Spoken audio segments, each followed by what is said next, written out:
자, 안녕하세요. 안녕하세요. 네, 지역사회 간호 담당하고 있는 김희영입니다. 여러분들한테 지역사회 간호하면은 뭐가 생각나세요? 라고 얘기하면 대부분이 어렵다.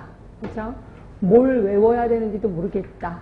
그죠? 그리고 뭘 포기해야 되는지도 모르겠고, 또 외우라고 해서 외웠는데 이거를 시험 문제에 어떻게 적용하는지도 모르겠다. 그래서 어떤 때 보면은 시험 문제 이렇게 해서 이게 답이잖아요. 이런 게 이론이 있잖아요. 그러면 아, 이게 여기에 적용이 돼요. 라고 하시는 분이 굉장히 많아요.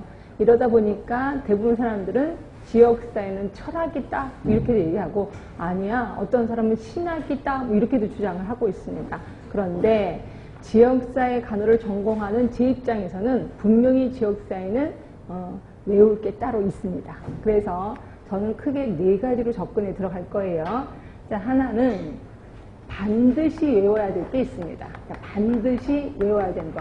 이걸 외워야, 이걸 암기해야 그 다음에 국시로 들어가셔야 돼. 근데 이거를 외우지도 않고 국시에 들어갔다. 그럼 당연히 떨어질 수밖에 없는 거죠. 그럼 이걸 반드시 외울 걸 다 외우면 어떻게 되느냐? 50% 정도는 맞을 수가 있을 거예요.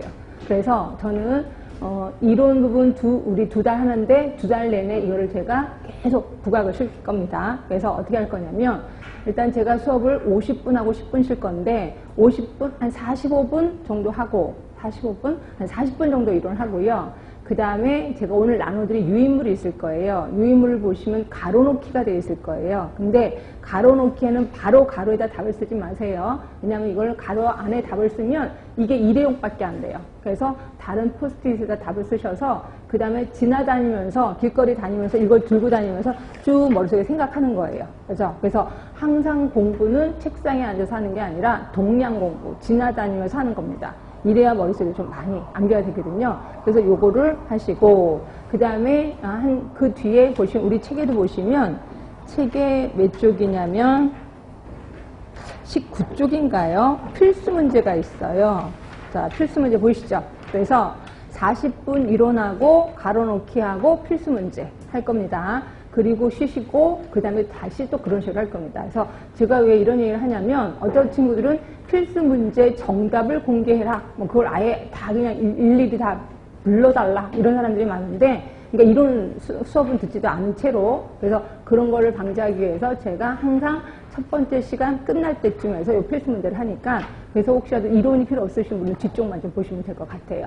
그런 식으로 해서 제가 반드시 외워야 될 거는 이렇게 해서 반복하겠습니다. 그리고 다음 주에 오시면, 여러분들이 이거 이제 완벽하게 외우셨을 거야. 그래서 다음 주에 오시면 또 쪽지 시험이 기다리고 있을 겁니다. 이런 식으로 해서 반드시 외워야 될 거는 3번 반복하겠습니다. 그러니까 3번 반복하는 과정에서 이게 이제 그 상식처럼 외울 수 있게끔 그렇게 접근해 들어가겠습니다.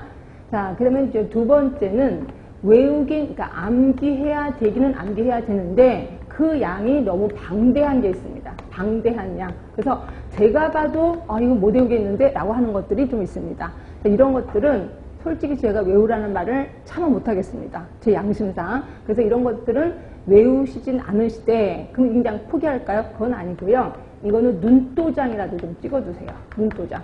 그 눈도장을 어떻게 찍느냐? 시험 보기 한 달 전부터 이걸 요약 정리를 하든지 뭐 복사를 하든지 아니면 뭐 핸드폰에다 저장을 하든지, 그래서 그냥 시간 나는 데 한 번씩 보는 겁니다. 그걸 한 번씩 읽어보세요. 이렇게 해서 보면 눈도장이 찍혀질 거고, 요게 현장에 가면 그대로 머릿속에 또 우연찮게 떠오를 때가 있습니다. 그래서 이런 것들은 이런 식으로 눈도장에서 맞으면 다행인 거고, 틀려도 그냥 괜찮다, 뭐 이런 식으로 접근하겠습니다.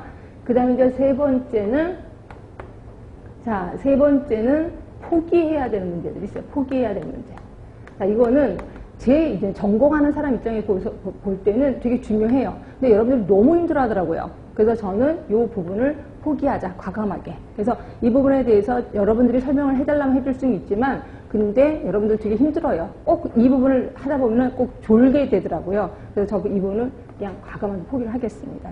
그래서 제가 얘기를 하겠습니다. 이 부분은 그냥 포기하세요. 이렇게 얘기를 할 겁니다. 그러니까 여러분들은 그렇게 하시면 되고요. 그 다음에 이제 4번째는 이제 사례 접근이라고 해서 대부분 이쪽의 문제가 점점 많이 나오는 추세입니다. 그래서 사례, 예를 들어서 어느 집에 방문을 갔다. 그 집에 가면 뭐 결핵 걸린 사람도 있고 아이들도 있는데 이럴 때 간호사 어떻게 해야 되느냐, 이런 식으로 사례 쪽이 있을 겁니다. 근데 대부분 우리가 대한민국 국민이고 그 다음에 간호학과 4년을 다녔으면 충분히 풀 수 있는 문제예요. 이건 감으로, 촉으로 뽑을 수 있는 문제입니다. 그런데 이거에 걸리는 사람들이 있더라고요. 누구냐면 어린 시절을 외국에서 보낸 사람.